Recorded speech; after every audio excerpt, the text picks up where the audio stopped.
Bismillahirrahmanirrahim. Assalamualaikum warahmatullahi wabarakatuh. Waalaikumsalam. Terima kasih atas kehadiran Bapak dan Ibu semua di dalam kegiatan saya, yaitu diseminasi pemahaman budaya positif oleh kami Susanto, calon guru penggerak angkatan 7 dari SMK Negeri 1 Cibarusah, Kabupaten Bekasi, Provinsi Jawa Barat. Alhamdulillahirabbil alamin wa bihi nasta'inu ala umuri dunya waddin. Assalatu wassalamu ala asrofil anbiya'i wal mursalin wa ala alihi washabihi ajmain, amma ba'd. Segala puji dan syukur mari kita panjatkan kehadirat Allah Subhanahu wa taala. Salawat serta salam semoga terlimpah curah ke habibana wa nabiyana wa maulana Muhammad sallallahu alaihi wasallam. Bapak dan Ibu yang saya hormati, yang pertama saya mengucapkan terima kasih sebanyak-banyaknya atas kehadiran Bapak dan Ibu semua dalam kegiatan diseminasi pemahaman budaya positif sebagai syarat untuk memenuhi tugas modul 1.4, yaitu tentang budaya positif. Ya, insya Allah mudah-mudahan apa yang saya sampaikan hari ini menjadi ilmu yang bermanfaat bagi kita semua. Judul yang saya bawakan yaitu implementasi budaya positif melalui keyakinan kelas atau kesepakatan kelas di SMK Negeri 1 Cibarusah.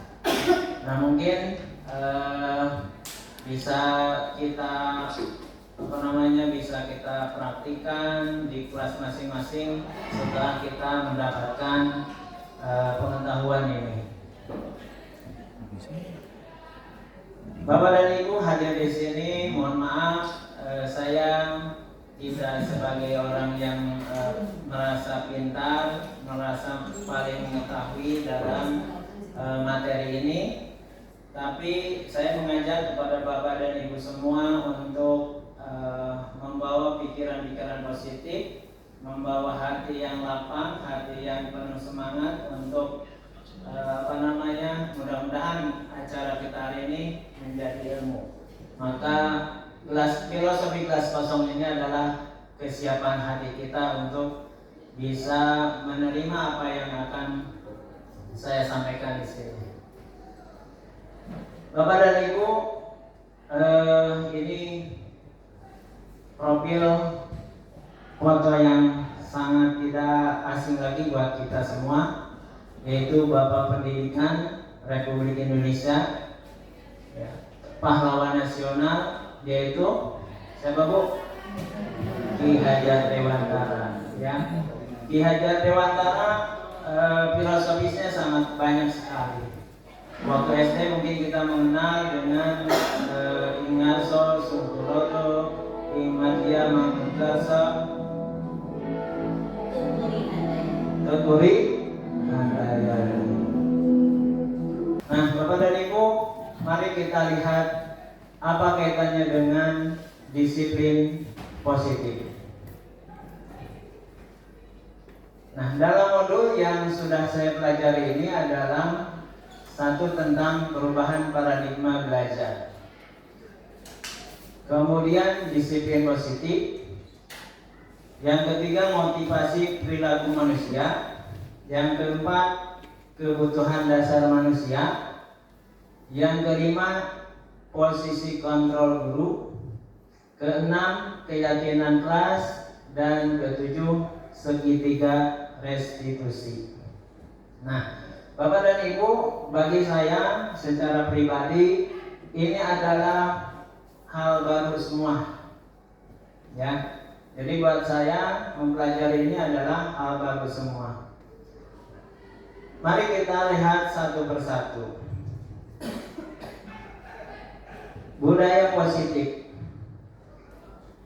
yaitu nilai-nilai atau keyakinan-keyakinan, kebiasaan-kebiasaan di sekolah yang berpihak pada murid agar murid dapat berkembang menjadi pribadi yang kritis, penuh hormat, dan bertanggung jawab. Ini sebenarnya sesuai standar nasional pendidikan, yaitu pasal 10 ayat 2 tentang keberpihakan kepada murid. Pembelajaran harus kreatif, inovatif, dan memberikan ruang kepada anak untuk berkreasi. Ya. Kemudian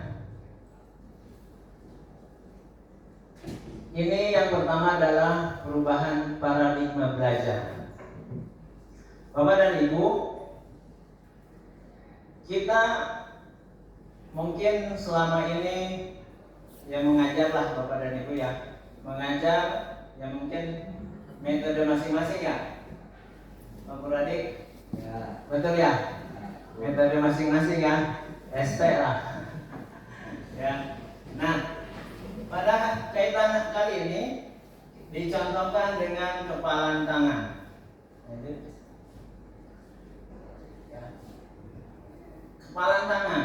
Dalam kepalan tangan ini dicontohkan A dan B ya. Saya misalkan dengan orang lain ya, itu memegang sebuah benda berharga di dalam kepalan tangan untuk dibuka oleh si B.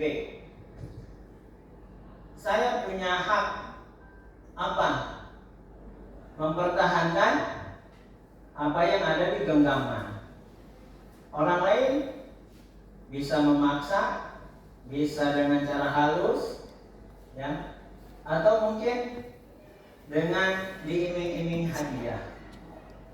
Nah, ini apa yang terjadi kalau misalkan kita ya memberikan pembukaan tanpa paksaan misalkan, atau kita memberikan bukaan kepalan tangan dengan sukarela gitu, atau dengan dipaksa. Nah, ini jadi gambaran apa yang istilahnya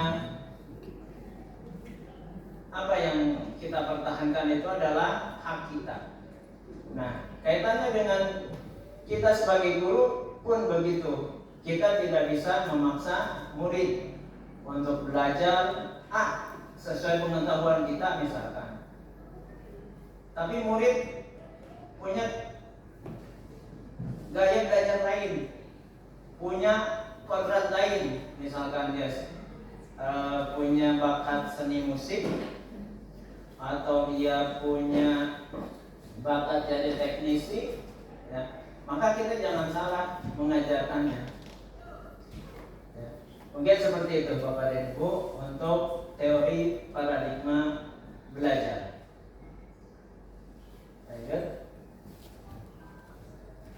Nah, kaitannya dengan tadi paradigma baru, ada teori yang mengatakan teori atau kontrol teori, yaitu yang digagas oleh Dr. William Glasser tentang ilusi. Guru ya mengontrol murid. Kalau bahasa ini mah ekspektasinya, kenyataannya bagaimana? Ya, ekspektasinya kita bisa mengontrol murid. Kenyataannya bisa nggak kita mengontrol murid? Nah, nanti kita lihat satu persatu. Yang kedua, ilustrasi bahwa semua penguatan positif, efektif, dan bermanfaat. Yang ketiga, kritik dan membuat orang merasa bersalah dapat menguatkan karakter. Yang terakhir, orang dewasa memiliki hak untuk memaksa. Benarkah demikian? Yaitu ilusinya. Mari kita lihat satu persatu. Ilusinya, guru dapat mengontrol murid. Kenyataannya, murid bisa dipaksa nggak, Bu? Tidak ya? Tidak. Guru tidak bisa memaksakan kehendak kepada murid. Jangan diajarkan hal yang memang dia tidak sangat sukai, tidak suka ya, sangat tidak sukai gitu. Jadi kita jangan mengajarkan itu. Guru tidak punya kontrol penuh terhadap murid, itu kenyataannya. Nah, kaitannya dengan hal-hal seperti ini, Bapak dan Ibu, Ki Hajar Dewantara mempraktikannya di taman siswa. Jadi kodrat anak-anak itu bermain. Maka banyak pendidikan yang diawali dengan permainan-permainan. Ya. Contoh kalau sekarang, lato-lato. Ya Bu ya? Pak, lato-lato.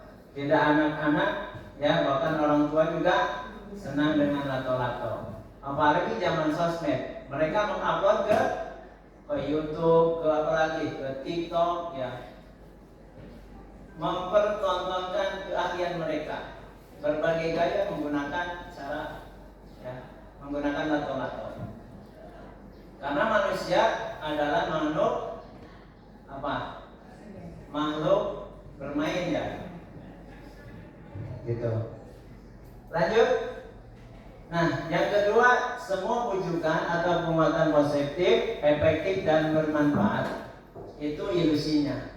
Kenyataannya, bujukan adalah salah satu bentuk kontrol. Ya. Jadi kalau kita, ayo dong, ya, anakku masuk kelas, ayo dong anakku bersihkan ruang kelasnya. Ya, nanti ibu kasih hadiah gitu. Nanti ibu angkat jadi ketua kelas. Kemudian murid mempunyai hak untuk menolak bujukan kita. Punya hak gak? Punya kan? Nah, kalau misalkan anak sudah kita suruh, ya, terus nurutin, ada beberapa kemungkinan. Apakah anak itu benar-benar mau dengan ikhlas, atau dia mau atau terpaksa gitu, ya, mau melaksanakan tapi terpaksa. Awas kalau nggak dikerjakan nanti nggak bakal bapak kasih nilai begitu, ya. Itu bentuknya mungkin seperti itu. Murid bisa tergantung pada pendapat dan bujukan kita. Jadi kalau kita sering-sering, ayo nak kerjakan, nanti akan diberikan hadiah. Besok-besok nggak mengerjakan karena tidak ada hadiahnya, ya. Bisa nggak kita memberikan hadiah? Tolong kerjakan nih. Ini ada istilahnya, ada hadiahnya lah gitu. Nanti anak ngerjakan. Mungkin sekali-kali boleh gitu katanya, ya. Boleh, ya. Tapi sebenarnya ini nanti akan menimbulkan ketergantungan. Apa? Firman nanti belum ngasih hadiah, kalau belum ngasih hadiah mah nggak dikerjakan gitu, ya. Dan seperti itu. Lanjut, yang ketiga, ilusi kontrol bahwa kritik dan membuat orang merasa bersalah bisa menguatkan orang tersebut. Ya. Mungkin Bapak dan Ibu, kenyataan yang kita pilih ini adalah murid menyalahkan murid dan membuat kritik tidak menguatkan tetapi melemahkan. Kira-kira kita sepakat enggak? Kalau kita misalkan selalu menyalahkan murid, ya, apa yang akan terjadi kepada karakter murid itu? Murid bisa jadi merasa apa? Merasa terintimidasi, ya.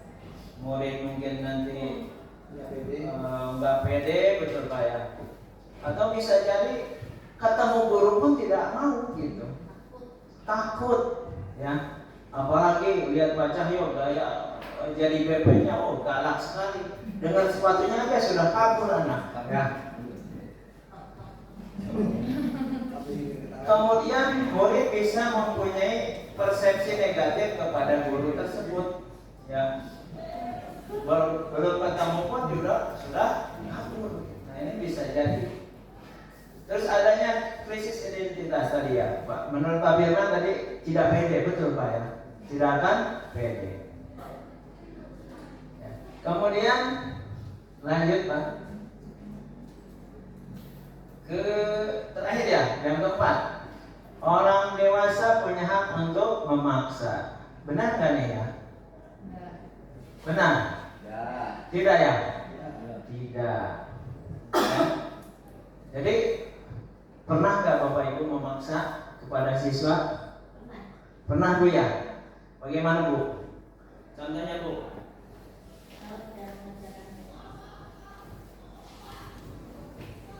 Terima kasih Pak.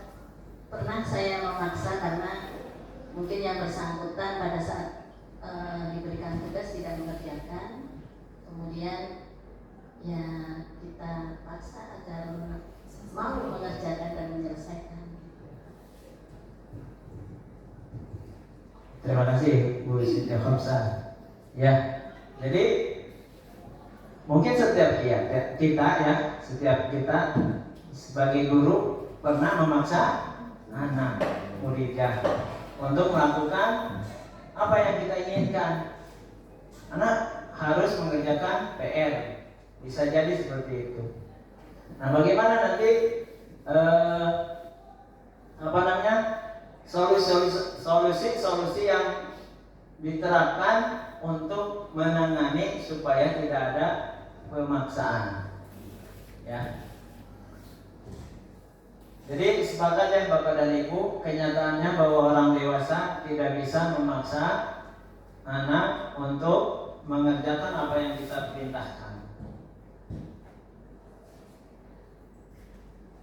Ya, Bapak dan Ibu, ini adalah teori kontrol dan stimulus respon. Kita bisa lihat perbandingannya. Ya. Realitas atau kebutuhan kita sama. Kenyataannya bahwa realitas kebutuhan kita itu berbeda ya.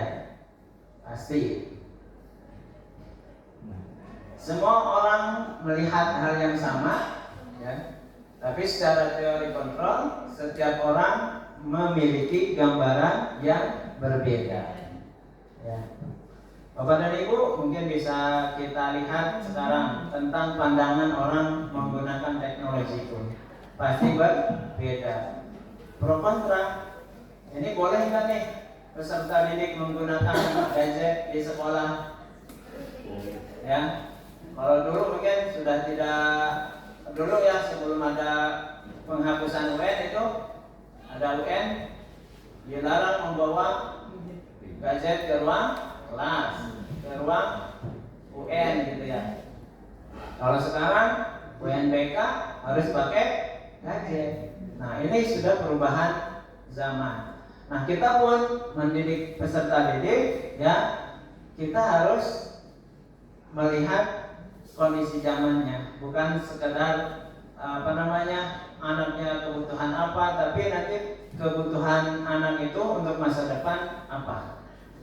Ya, mungkin ini saya pikir cukup. Kita lihat yang lain. Nah, tadi judul kita budaya positif.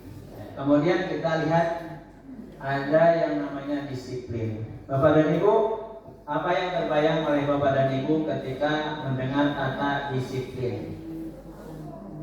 Ya, Pak Ardi, apa? Kalau dengar kata disiplin apa Mas? Aturan ya?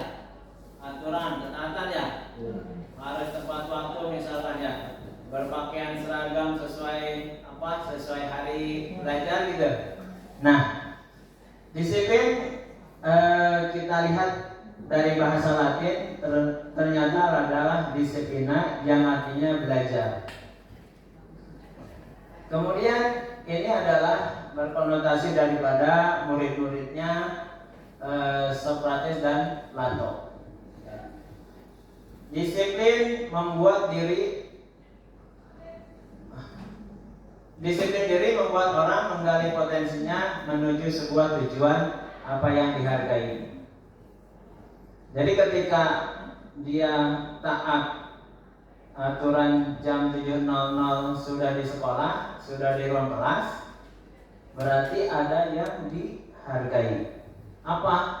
Selain dirinya, itu orang lain juga ikut dihargai. Ya. Karena apa? Kalau yang saya pahami kemarin, misalkan kalau kegiatan jam belajar jam 7.00 ya, kemudian gurunya masuk kelas jam 7.00, tapi siswa ada misalkan yang belum datang 5 orang.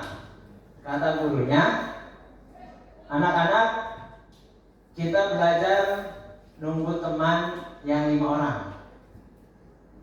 Ya. Berarti itu ada 2. 1, memberikan penghargaan, 2, memberikan hukuman. Kepada siapa? Memberikan penghargaan kepada anak-anak yang belum datang. Yang kedua, memberikan hukuman kepada anak-anak yang sudah di ruang kelas. Jelas ya? Berarti ada 2 kemungkinan itu. Maaf, 2 masalah di situ. Ya. Jadi sebenarnya sama-sama penghargaan dan hukuman. Kemudian kenyataan yang kita pahami dalam budaya kita bahwa disiplin itu adalah menjadi sesuatu yang dilakukan seseorang pada orang lain untuk mendapatkan kepatuhan. Kecenderungan umum adalah menghubungkan kata disiplin dengan ketidaknyamanan, bukan dengan apa yang kita hargai atau pencapaian satu tujuan mulia. Jadi jelas, ketika bicara disiplin, ketika sekolah menerapkan tata tertib, mengharapkan ada kedisiplinan baik dari guru maupun anak-anak atau peserta didik, itu adanya timbul rasa tidak nyaman. Nanti kita lihat ya motivasi, ya, kaitannya dengan motivasi dan disiplin ini.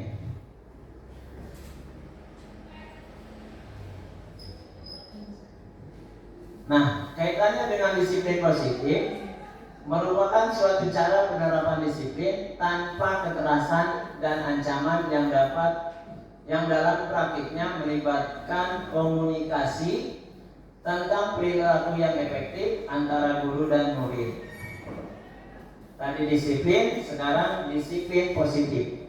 Ada kata positifnya.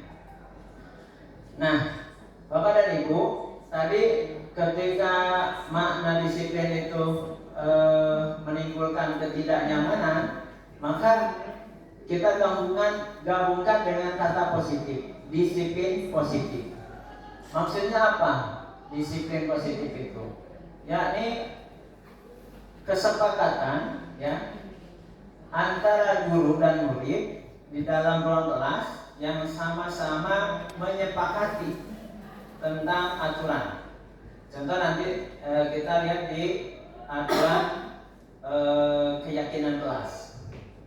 Contoh, saya tidak yang positif. Saya datang tepat waktu jam 7.00 gitu ya, kesepakatan kelasnya. Nah, kalau misalkan dia datang terlambat, harus bagaimana? Apakah ada hukuman? Apakah ada konsekuensi? Nah, itu nanti kita bahas di keyakinan kelasnya. Jadi disiplin positif merupakan salah satu cara penerapan disiplin yang bertujuan untuk menumbuhkan kesadaran serta memberdayakan murid untuk melakukan sesuatu tanpa imbalan, ancaman maupun hukuman. Ya. Filosofis Ki Hajar Dewantara berbicara tentang bahwa murid itu harus belajar, motivasi belajarnya harus keluar dari dalam dirinya sendiri, intrinsik ya, bukan dari orang lain. Nah, di sini tanpa imbalan, tanpa ancaman ataupun hukuman. Jadi maka ada kesepakatan, ya, membentuklah kesepakatan atau keyakinan. Nah, nanti kaitannya dengan keyakinan kelas juga.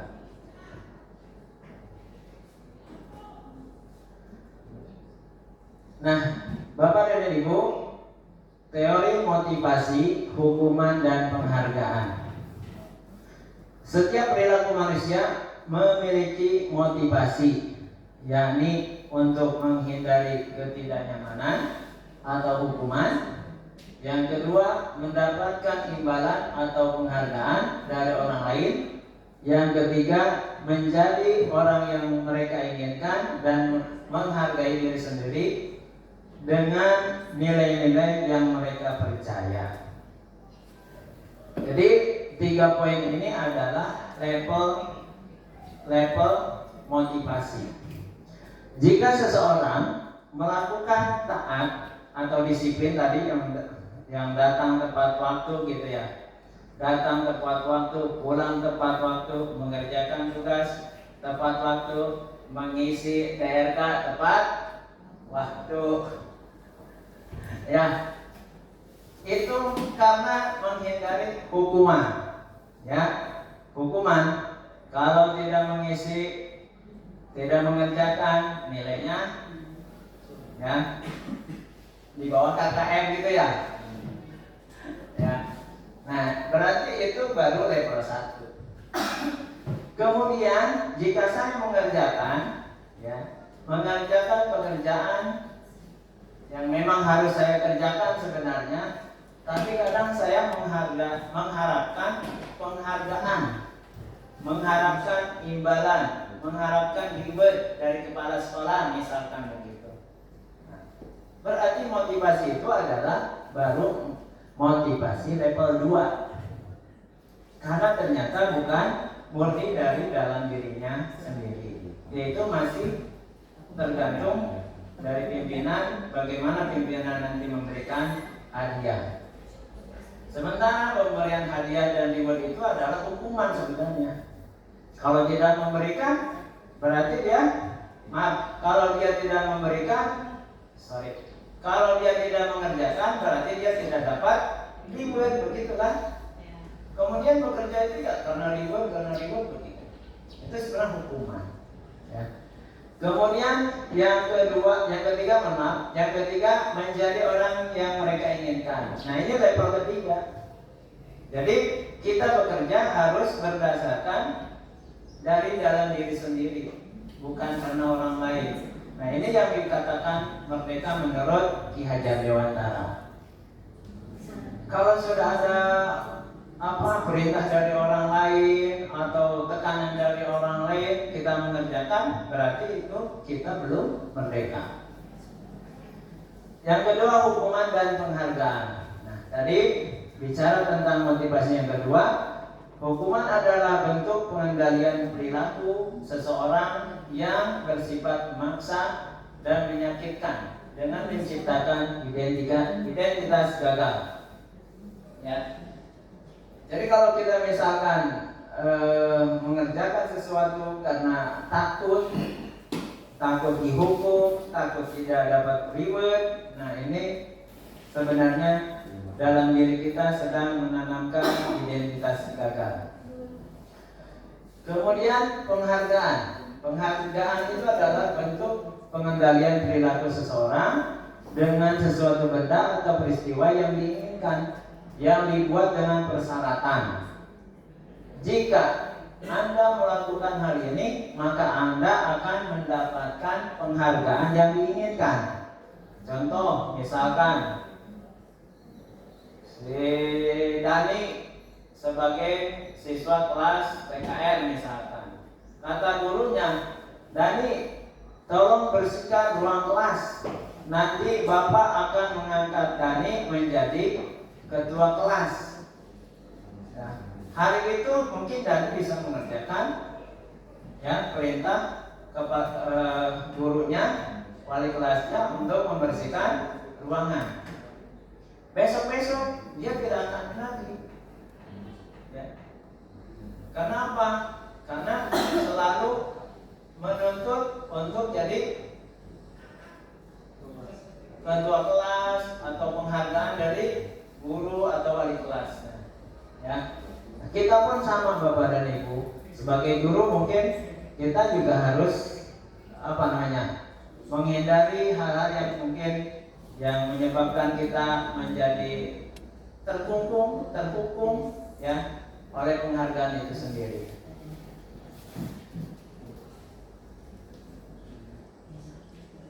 Nah, contoh seperti ini Bapak dan Ibu.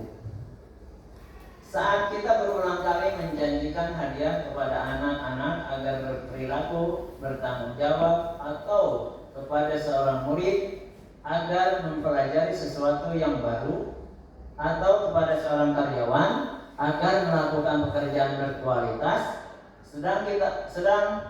kita sedang berasumsi bahwa mereka tidak dapat melakukannya.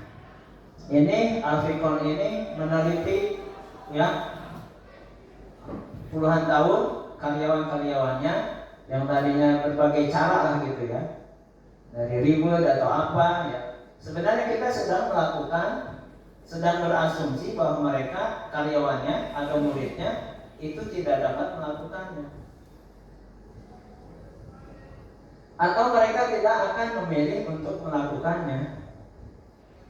Kalau misalkan tidak ada reward, dia tidak akan melakukan. Rewardnya kecil, karena nggak mau. Gitu. Ya, Bapak dan Ibu, untuk masalah hukuman, penghargaan, ya, atau reward lah bahasa kita. Nah, termasuk kenapa ada pro kontra dengan ranking kelas. Ya. Kita masih menggunakan ya. Nah, di kurikulum Merdeka ada nggak ranking kelas di? Oh, masih ya. Untuk SMPTN. Oh, ya. Masih ada manfaatnya berarti ya. Ya. Ya, mudah-mudahan apapun yang kita kerjakan adalah untuk berpihak kepada murid. Murid pengen kuliah, ya kita dorong untuk bisa kuliah gitu ya. Nah, Bapak dan Ibu, nilai-nilai yang kita tanamkan kepada murid-murid kita itu adalah nilai kebajikan universal. Ya. Apa itu nilai-nilai kebajikan? Yaitu sifat-sifat positif manusia yang merupakan tujuan mulia yang ingin dicapai setiap individu. Jadi kalau universal itu adalah apa namanya ya, kesepakatan umum. Kesepakatan umum. Jadi contoh misalkan ada satuan inci, satuan milik, ya itu sudah kesepakatan umum. Berat. Contoh yang paling ini juga, misalkan nih, yang paling mungkin kita tidak pernah tahu alasannya kenapa bintang itu seginya 5. Siapa yang mencetuskan bintang itu segi 5? Ya. Jadi kalau kita menyuruh anak, nah gambar bintang, pasti seginya sudutnya 5. Karena memang itu kesepakatan umum. Ya.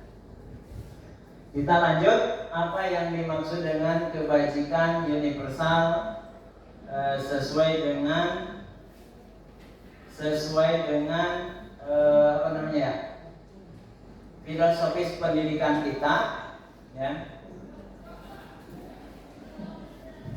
Salah satunya adalah profil pelajar Pancasila.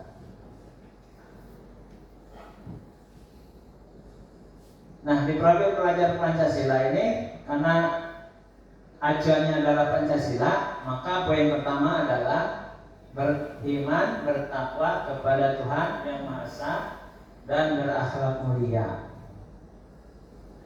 Jadi tujuan universalnya itu yang ingin dituju adalah pertama, fondasi dasar dulu bagi jiwa dan raganya pelajar Indonesia itu harus beriman dan bertakwa kepada Tuhan.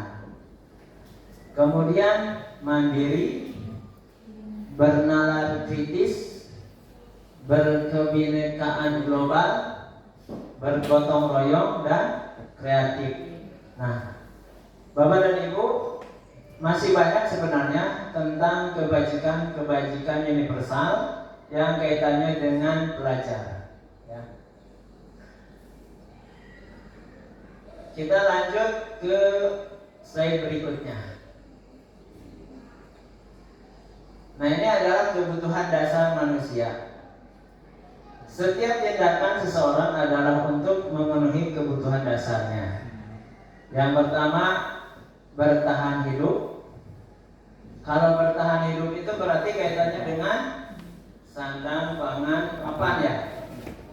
Bagaimana seorang siswa akan nyaman, akan tenang datang ke sekolah kalau dia perutnya lapar? Misalkan karena ibunya tidak menyediakan bekal makanan ke sekolah. Ya.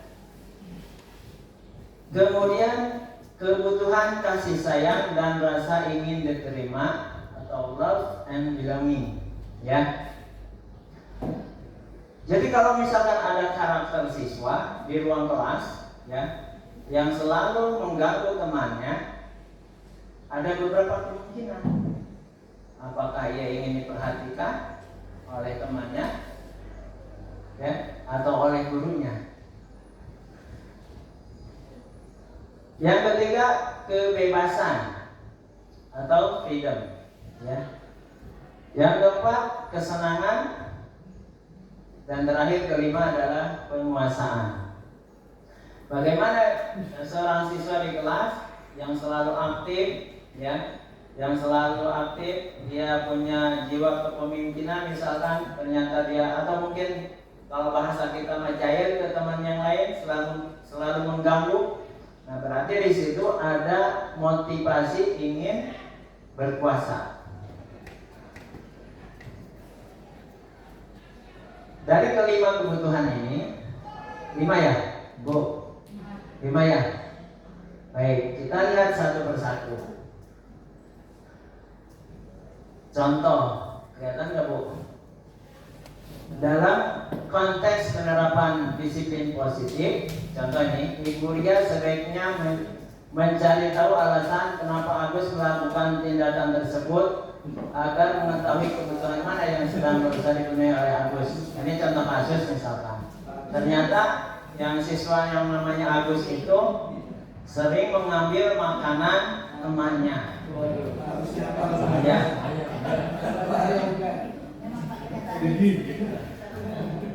Ya.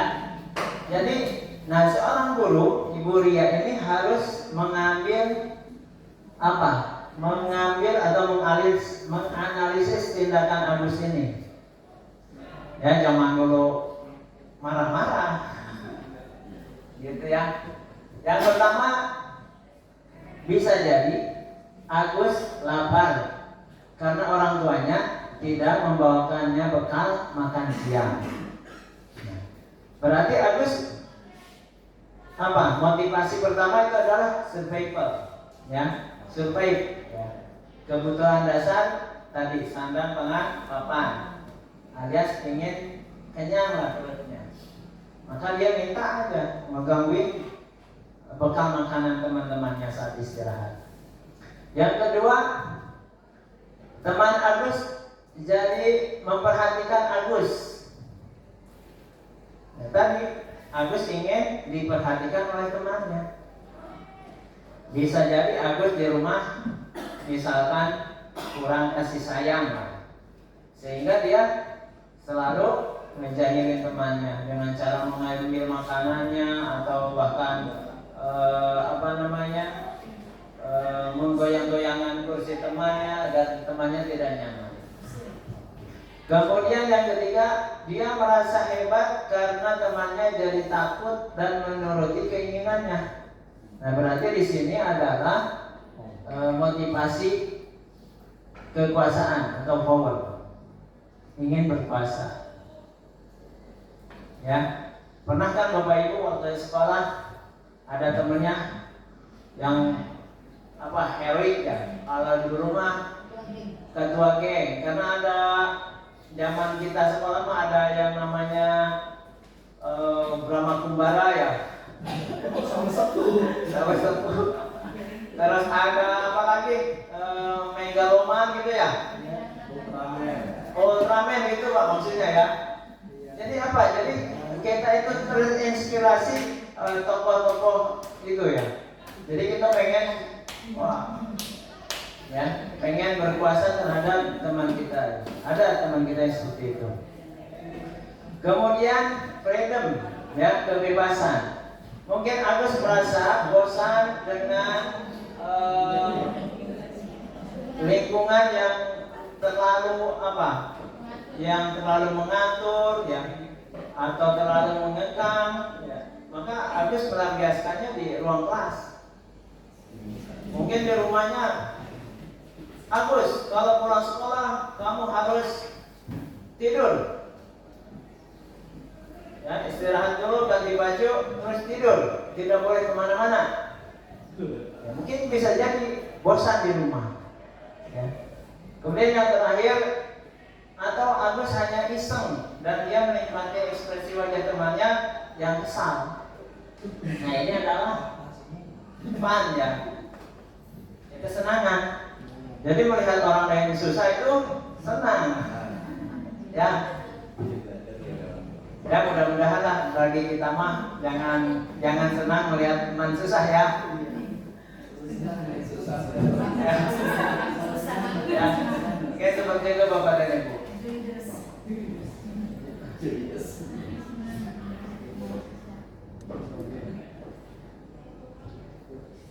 Nah, Bapak dan Ibu, ini 5 posisi kontrol guru.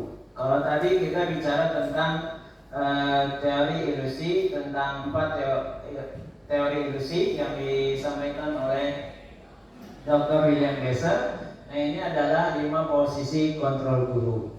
Apa saja? Kita lihat satu persatu. Nah, penggagasnya adalah Jay Nicholson ini terinspirasi dari teori kontrolnya Dr. William Glasser. Dari teori kontrol tadi, Jay Nicholson membuat kesimpulan tentang 5 posisi kontrol guru. Yang pertama,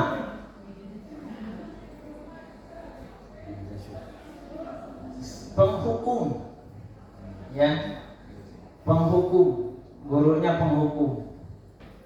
Kalau bicara penghukum berarti bicara tentang tata tertib, ya, berarti guru selalu menerapkan tata tertib. Yang kedua, pembuat rasa bersalah. Ya, tadi ada ilusi kontrol tentang membuat rasa bersalah itu dapat menguatkan. Sementara di sini adalah membuat rasa bersalah, yaitu tentang posisi kontrol guru. Cirinya seperti apa? Kemudian yang ketiga, guru sebagai teman. Ini mungkin kita menganggapnya kalau apalagi yang kelas 12, ini mah sudah keren saja gitu ya. Tapi bukan seperti itu. Ya, tetap nanti yang diharapkan adalah posisi 4 dan 5. Yaitu pemantau dan manajer, ya, pemantau dan manajer. Minimal yang kita terapkan, kita lakukan sebagai guru, yaitu pemantau dan manajer. Cirinya seperti apa Bapak dan Ibu? Nada suara tinggi, bahasa tubuh, mata melotot, ya, jari menunjuk-nunjuk. Itu posisi guru sebagai penghukum. Wah, kamu lagi begitu ya. Kamu lagi yang telat, kamu lagi yang jahil. Ya. Ini tugas berat guru BP, guru BK. Ya. Kemudian kedua, membuat rasa bersalah. Nada suara memelas halus atau sedih, bahasa tubuh merapat pada anak. Ya, contoh gimana? Ya. Jadi kalau anak sudah kamu begini lagi gitu kan. Kemudian posisi sebagai teman, suara ramah, akrab dan bercanda, bahasa tubuh juga lebih dekat kepada anak. Ayolah nak gitu kan, kerjakan demi ibu gitu kan. Itu. Nah, kemudian yang keempat, pemantau, suara datar, bahasa tubuh yang formal. Kalau pemantau ini menggunakan benar-benar timer, ya, waktu yang paling diperhatikan. Jadi kalau dia telat berapa menit, nanti di ruang kelas tidak boleh istirahat sebelum tambah 5 menit. Ya. Kemudian yang terakhir adalah posisi manajer, ya. Posisi manajer, suaranya halus, bahasa tubuhnya tidak kaku dan mendekat kepada murid. Nah, salah satu contoh restitusi mungkin bisa kita lihat pada next.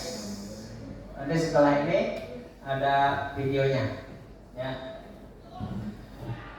Bapak dan Ibu, 5 posisi kontrol guru. Nah, ini kaitannya tadi. Ada motivasi, ada 5 posisi kontrol guru. Bagaimana identitas yang dimunculkan? Yang pertama adalah identitas gagal atau kontrol dari luar, kaitan dengan motivasi, yaitu menghindari hukuman. Dari motivasi keberapa, Bu? Menghindari hukuman itu motivasi berapa? Level 1 ya. Nah, ini motivasinya. Yang kalau motivasi menghindari hukuman, nah ini guru itu nanti jika berkatanya dengan menghardik, menunjuk atau berceramah dan mengatakan seharusnya ibu kecewa dengan kamu, ya, berarti di sini ada pada posisi penghukum dan pembuat merasa bersalah. Nah, sedangkan identitas berhasil atau sukses, walaupun itu kontrol dari luar, itu adalah motivasinya mengharapkan imbalan atau ketergantungan pada orang lain. Jadi level 2 motivasinya. Nah, berlaku pada posisi guru sebagai teman, ya, atau posisi guru sebagai pemantau, ya. Nah, kalau posisi sebagai teman itu membuatkan alasan-alasan untuk muridnya.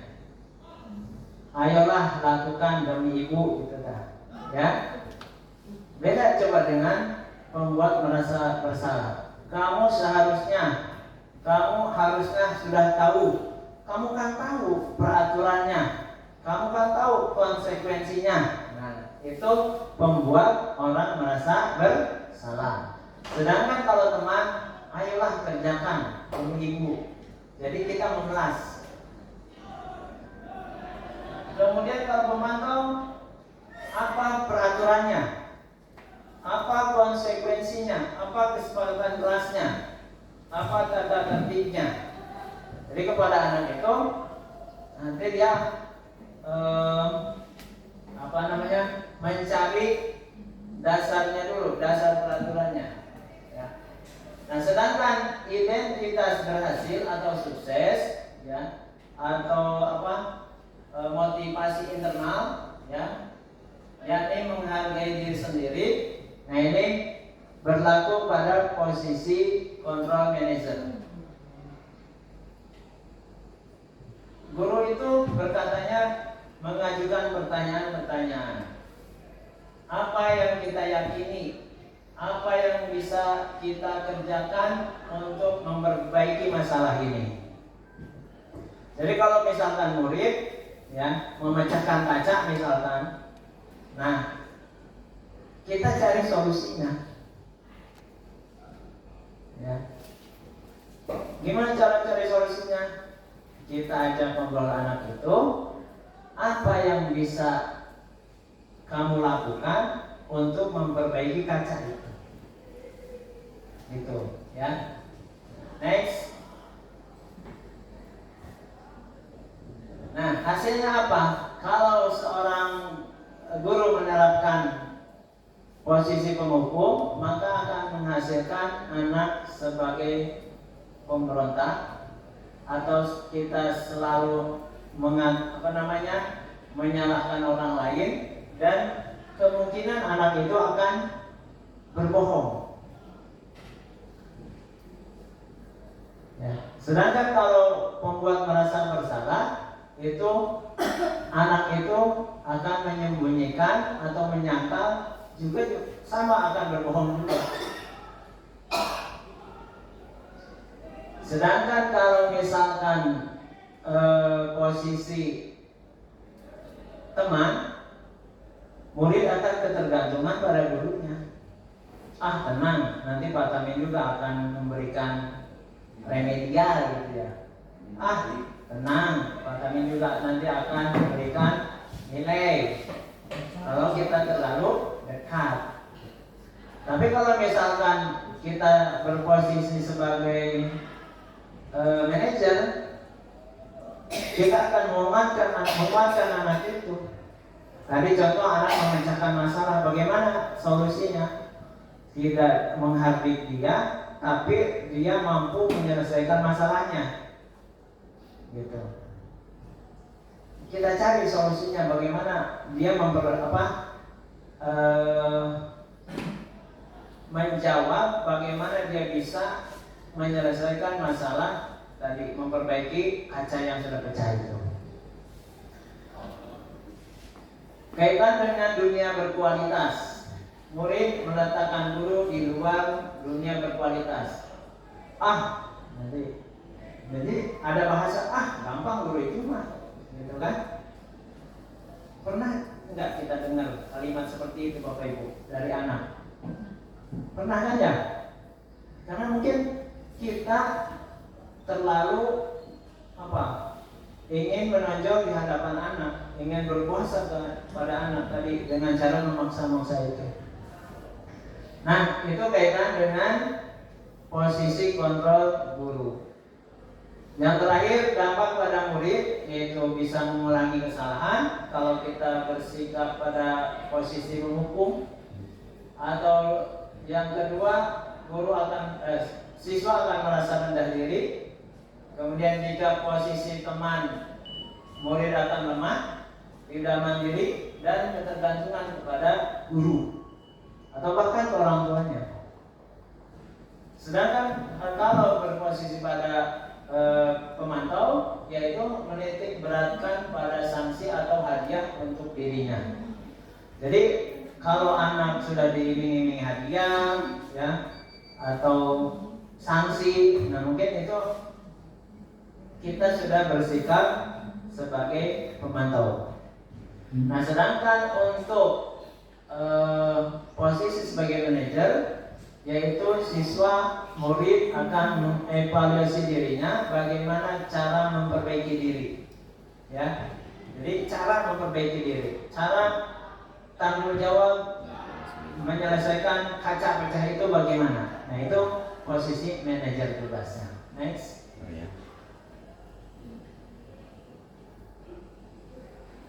Nah, Bapak dan Ibu, ini kita lewat saja. Kita lanjut kepada keyakinan kelas.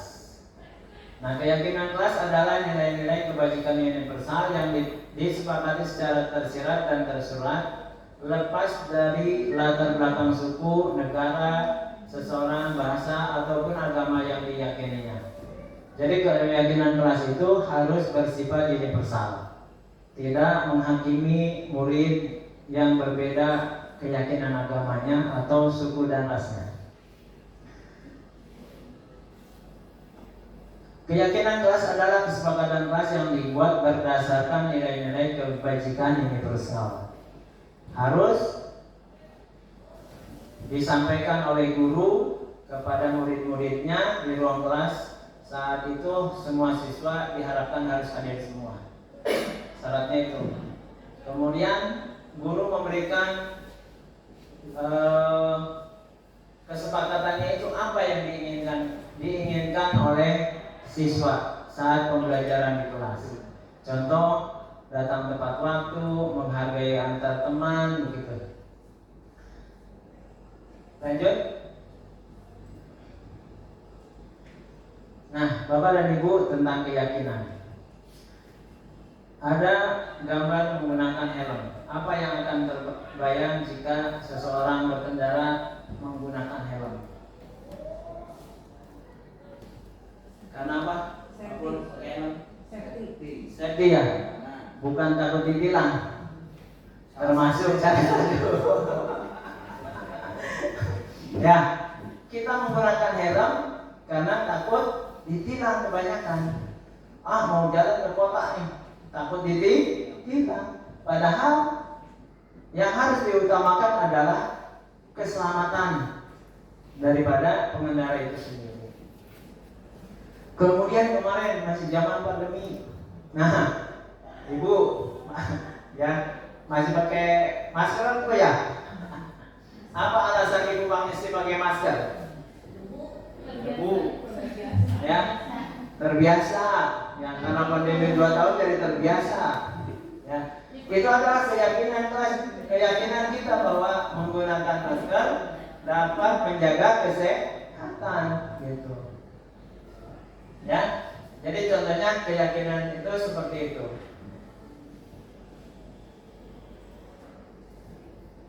Nah, ini kesepakatan kelas atau keyakinan kelas yang sudah saya praktikkan menggunakan kertas apa ini, Bu? Kertas apa sih ini namanya? Stick note ya? Ya. Anak-anak, tuliskan apa yang kalian sepakati. Kebaca nggak, Mas? Kayak, ya. Lanjut. Ini gurunya sedang menembak, memperhatikan catatan anak-anak, tulisan anak-anak. Ya. Ini dilaksanakan 17 apa itu ya? 17. Tanggal 17 lah ya. Di Cibarus saya, itu guru Cibarus saya. Nah, mungkin contohnya seperti ini. Kami menjaga kebersihan. Kami senantiasa mentaati peraturan berpakaian. Kami bersaudara saling bantu jika teman mengalami kesulitan. Dan lain-lain mungkin bisa dikembangkan oleh Bapak dan Ibu sesuai dengan kebutuhan masing-masing.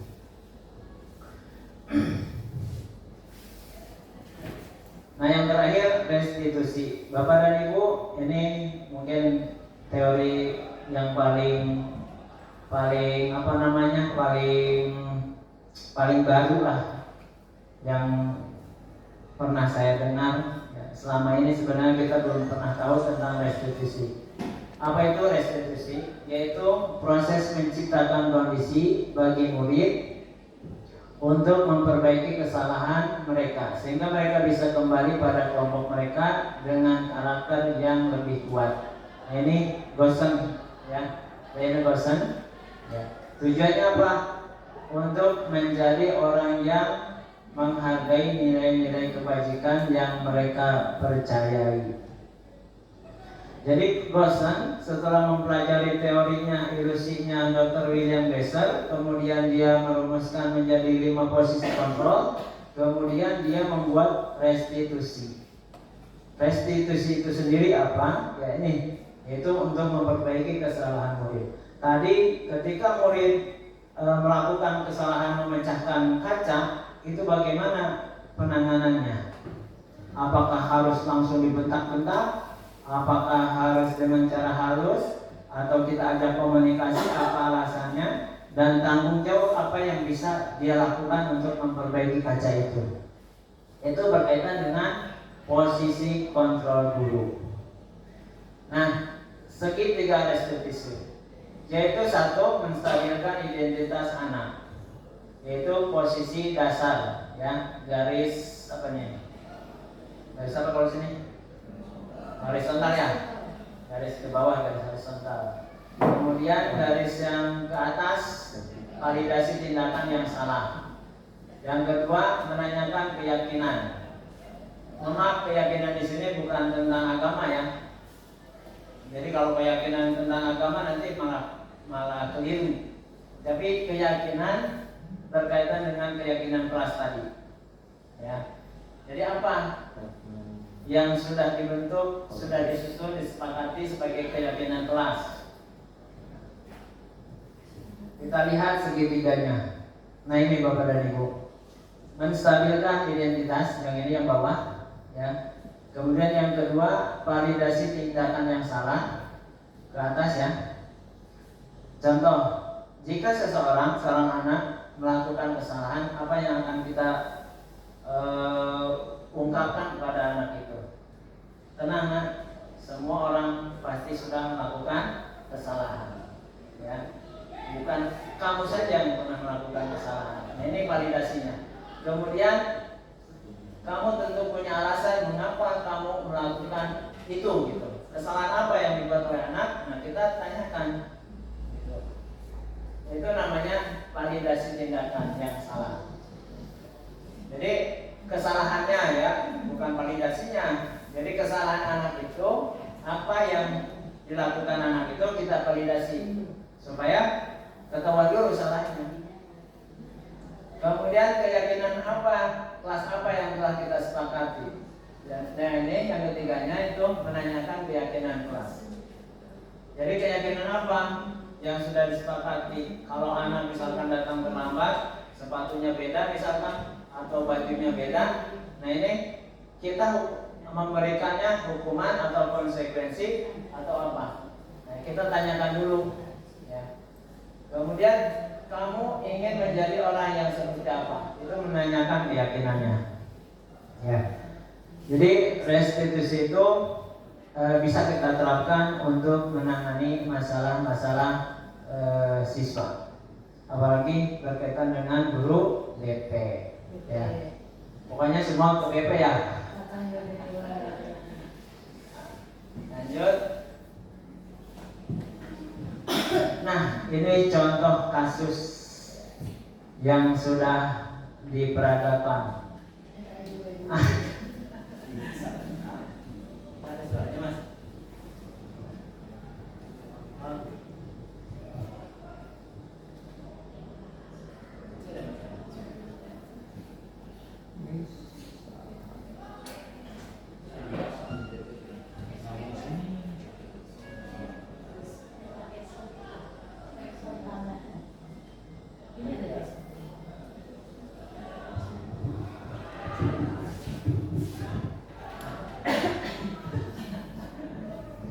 Udah nanti di-share aja.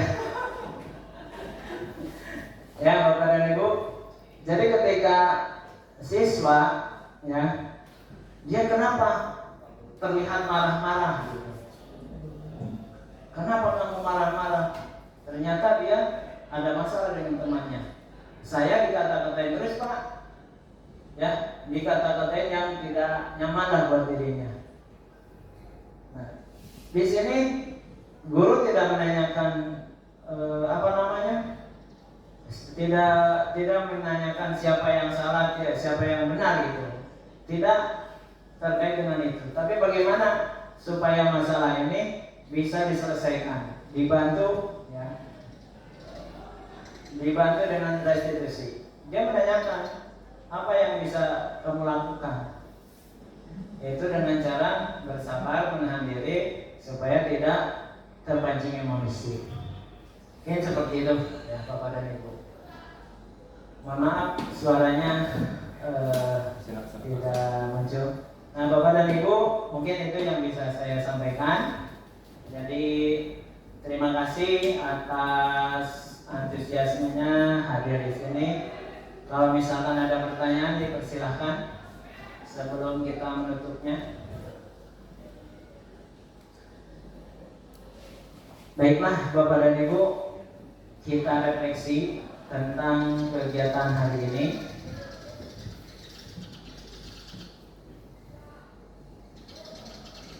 Di mana ada kemerdekaan, disitulah harus ada disiplin yang kuat. Sungguh pun disiplin itu bersifat self disiplin, yaitu kita sendiri yang mewajibkan kita dengan sekeras-kerasnya, tetapi itu sama saja. Sebab jika kita tidak cakap melakukan self disiplin, wajiblah penguasa lain mendisiplinkan kita. Dan peraturan-peraturan demikian itulah harus ada dalam suasana merdeka. Ini menurut Ki Hajar Dewantara. Jadi kita sebagai guru harus berfokus kepada kepentingan siswa, apapun kondisi siswa. Karena kita bukan penegak hukum, karena kita memang sedang mendidik anak-anak untuk menjadi generasi penerus. Kita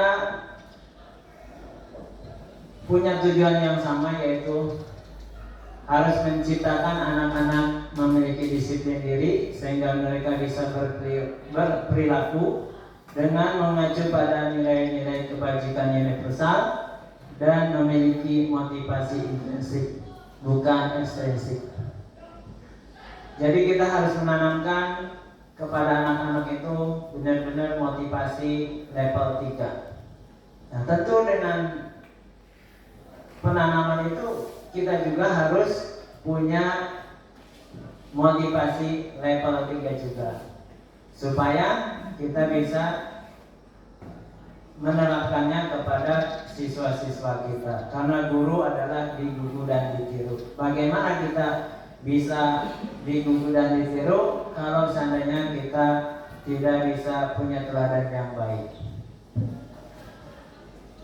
Tujuan mulia dari penerapan disiplin positif adalah agar terbentuk murid-murid yang berkarakter, berdisiplin, santun, jujur, peduli, bertanggung jawab, dan merupakan pembelajar sepanjang hayat sesuai dengan standar kompetensi lulusan yang diharapkan. Bapak dan Ibu, mungkin ini poin utama yang perlu kita garis bawahi, bahwa membentuk disiplin positif pada lingkungan sekolah itu sangat penting. Maka dari itu, mari kita mulai dari diri sendiri untuk selalu berpikiran positif, untuk menerapkan disiplin positif kepada peserta didik agar mereka berdisiplin, bertanggung jawab, ya, sesuai profil pelajar Pancasila. Billahi taufiq wal hidayah. Assalamualaikum warahmatullahi wabarakatuh. Waalaikumsalam warahmatullahi wabarakatuh.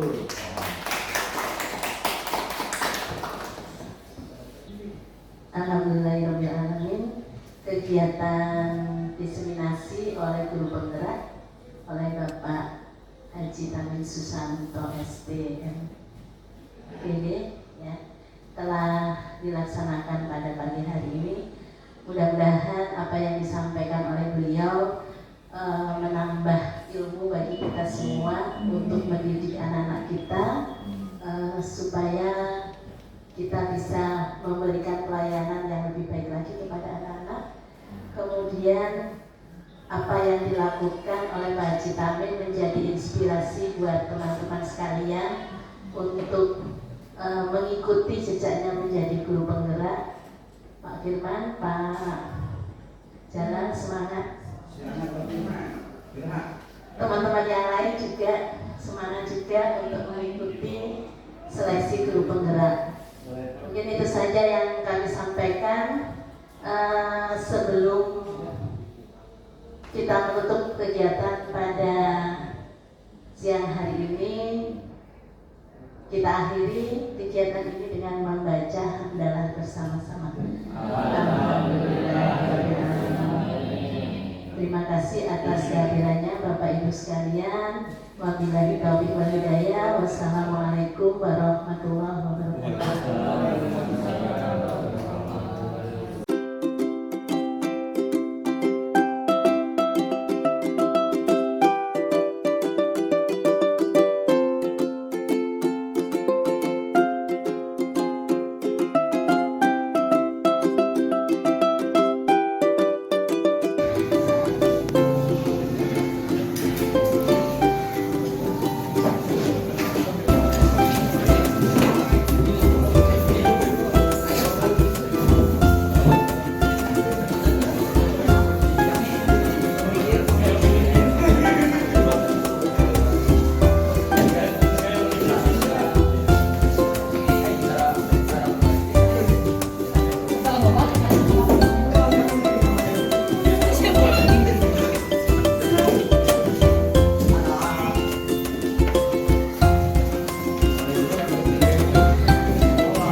Pembuatan keyakinan kelas sangat penting agar kita menjadi lebih baik lagi dan lebih bertanggung jawab. Sekian dari saya. Wassalamualaikum warahmatullahi wabarakatuh.